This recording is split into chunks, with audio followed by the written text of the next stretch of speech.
উদাহরণস্বরূপ, আপনি যদি কোনো দোকানে গিয়ে, যে কোনো দোকানে গিয়ে বাকি চান যে ভাই আমাকে 5 কেজি চাল দাও বা 2 কেজি পোলার চাল দাও, আমার একটা মেহমান আসলে আমার পকেটে টাকা নাই, আমার বাকিতে 2 কেজি পোলার চাল দাও। যে কোনো দোকানে গিয়ে বাকি চাইলে, যে আপনাকে চেনে না, আপনাকে যে বিশ্বাস করে না, সে কি আপনাকে বাকি দিবে?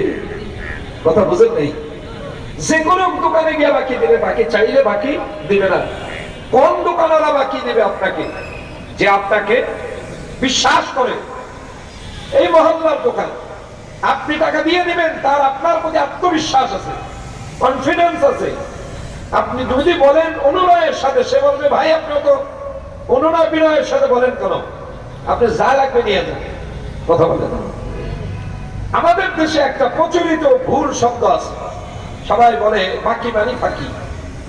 বাকি অর্থ ফাঁকি না, বাকি শব্দের অর্থ হলো পরে। বাকি শব্দের অর্থ, আমার কথাটা বুঝেন নাই? বাকি শব্দের অর্থ পরে। পরে বাকি শব্দের অর্থ যদি ফাঁকি হয়, তাহলে দুনিয়া বাকি চলতো না, তাহলে বাকি চলতো না। এটা আমাদের কথার একটা ছন্দের মিলে, ছন্দের মিললেই কোনো কিছু হয়ে যায় না, এটা অর্থ হয় না। বেশ কিছু অর্থ আছে আমাদের দেশে, একটা ভুল অর্থ প্রচলিত হয়ে গেছে। যেমন অনেকেই বলে ইসলাম মানে শান্তির ধর্ম। ইসলাম শব্দের অর্থ শান্তি না, ইসলাম শব্দের অর্থ হলো আত্মসমর্পণ। ধর্মটা হলো শান্তি, ধর্মটা হলো শান্তি। এজন্য অনেকে বলে যে ইসলাম শব্দের অর্থ হলো শান্তি, ইসলাম শব্দের অর্থ হলো আত্মসমর্পণ। মুসলমান বলা হয় যে আত্মসমর্পণ করে। ইসলাম শব্দের অর্থ হলো আত্মসমর্পণ। যে আত্মসমর্পণ করে তাকে বলে মুসলমান, যে আত্মসমর্পণ করে তাকে বলে মুসলমান। ঠিক এমনই একটা শব্দ বাকি। বাকি অর্থ হলো পরে, কিন্তু যেহেতু আমাদের দেশে বাকি নিয়ে নিয়ে দোকানদারের সেবাও পারায় না, এজন্য এটার সাথে কথার মিল হয়েছে বাকি মানে ফাঁকি, বাকি মানে ফাঁকি। কিন্তু আসলে বাকি মানে কি না, ফাঁকি না। আর একটা কোনো এখানে বিধর্মীদের একটা, নাস্তিক ভোক্তাদের একটা শুভঙ্করের ফাঁকি তারা এখানে দেয়। সেটা হলো তারা বোঝাতে চায় যে আমরা মুসলমান যে আমলগুলো করি, প্রতিটা আমলের মূল সাজা, মূল বিনিময় আমরা যেখান থেকে পেতে চাই, যেখানে পেতে চাই, সেটা হলো বাকিতে, সেটা নগদে না। সেই জায়গাটা হলো আখিরাত। সেই জায়গাটা কোনটা? আখিরাত। পৃথিবীতে যত জীব আছে, সকল জীবের জন্য জগৎ হলো একটা। জগৎ হলো কয়টা? একটা। শুধু মানুষ নামক জীবের জগৎ হলো 2টা। একটা জগৎ হলো দুনিয়া, এটা হলো নগদ। আরেকটা জগৎ হলো আখিরাত, সেটা হলো বাকি। সেটা হলো কি? বাকি। আর বাকি শব্দের অর্থ আমরা কি পাইছি? পরে। শব্দের অর্থ পরে। জোরে বললে খুশি পরে। আসলে আমরা বলছি দূরে দূরে, তো কেউ কথা কেউ শুনি না। আমি তো ভাইকে বলি, আপনারা মুখে বললে তো শোনা যায় না। তাহলে বাকি অর্থ পরে। পরে। আর এই পরে হলো আখিরাত। এই আয়াত, এই যে আমি কথাটা বললাম, এটার প্রমাণ হলো আমি যে 2 নম্বর যে আয়াতটা পড়ছি, এই দ্বিতীয় আয়াতের শেষের অংশে আল্লাহ পাক বাকির আশ্বাস দিয়েছেন। কিসের আশ্বাস দিয়েছেন? বাকির আশ্বাস। অন্য এক আয়াতের মধ্যে, কোরআনে কারীমের অন্য এক আয়াতের মধ্যে বলছেন আল্লাহ, কুল মাতাউদ দুনিয়া কালিল ওয়াল আখিরাতু খায়রুন লিমান ইত্তাকা। হে নবী, আপনি বলে দেন দুনিয়া হলো, দুনিয়ার ফুর্তি, দুনিয়ার আনন্দ হলো স্বল্প সময়ের জন্য। ওয়াল আখিরাতু খায়রুন লিমান ইত্তাকা, আর আখিরাত হলো মুত্তাকিনদের জন্য উত্তম বিনিময় পাওয়ার জায়গা। আল্লাহ, আমি যে আয়াত শুরুতে তেলাওয়াত করছি, যে 2টো আয়াত, সেই আয়াতের শেষ অংশে আল্লাহ বলছেন ইন্নাল্লাহা ইনদাহু আজরুন আসীম। শুনে রাখো, যারা মুত্তাকি হবা তাদের জন্য আমি আল্লাহর কাছে রয়েছে সবচেয়ে বড় পুরস্কার। তাহলে এই সবচেয়ে বড় পুরস্কারটা দুনিয়ায় না আখিরাতে? নগদে না বাকিতে? সবাই বললে খুশি হইতাম। দুনিয়াতে আখিরাতে? নগদে না বাকি?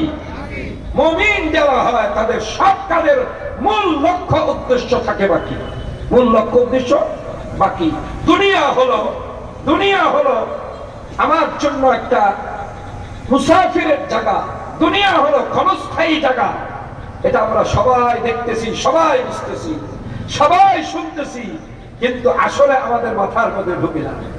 সুতরাং আল্লাহ মুমিনদের উদ্দেশ্য করে আয়াত নাযিল করে বলতেছেন, লা তাকুনাল্লাহ ওয়ার রাসূল, হে মুমিনরা তোমরা আল্লাহ আল্লাহ রাসূলের খেয়ানত করো না।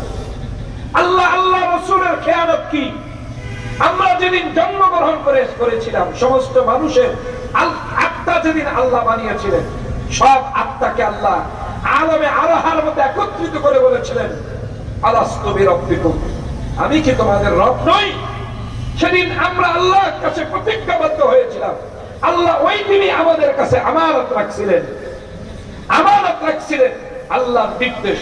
এই কথার মধ্যে আল্লাহর নির্দেশ ছিল যে আমি কি তোমাদের রব নই? তার মানে কি আমি যা বলবো সেটা কি তোমরা মানবে না?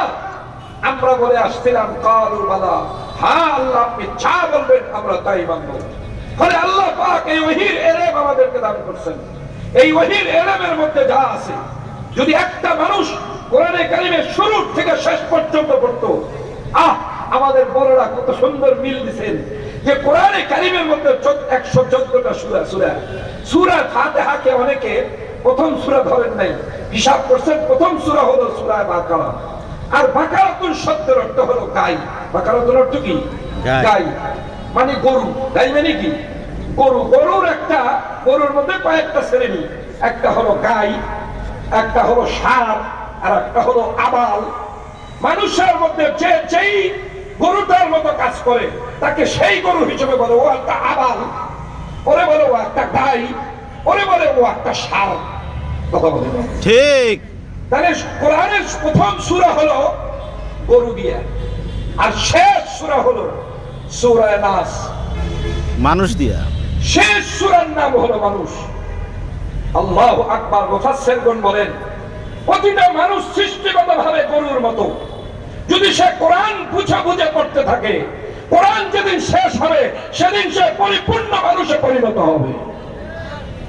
কিন্তু দুর্ভাগ্য আমাদের, আমরা কোরআন বোঝা তো দূরের কথা, কোরআন পড়ি না, কোরআন পড়তে পারি না। ও যুবক, তুমি গান পারো, তুমি কবিতা পারো, তুমি রাষ্ট্রের নামগুলো জানো, দুর্ভাগ্য তোমার যে তুমি কোরআনের সূরার নামগুলো জানো না, তুমি নবীর নামগুলো জানো না, সাহাবায়ে কেরামদের, মেয়ারি সাহাবায়ে কেরামদের নাম জানো না, তুমি কোরআনের একটা শব্দ উচ্চারণ করতে পারো না, তুমি সব জানো, তুমি এগুলো পারো না।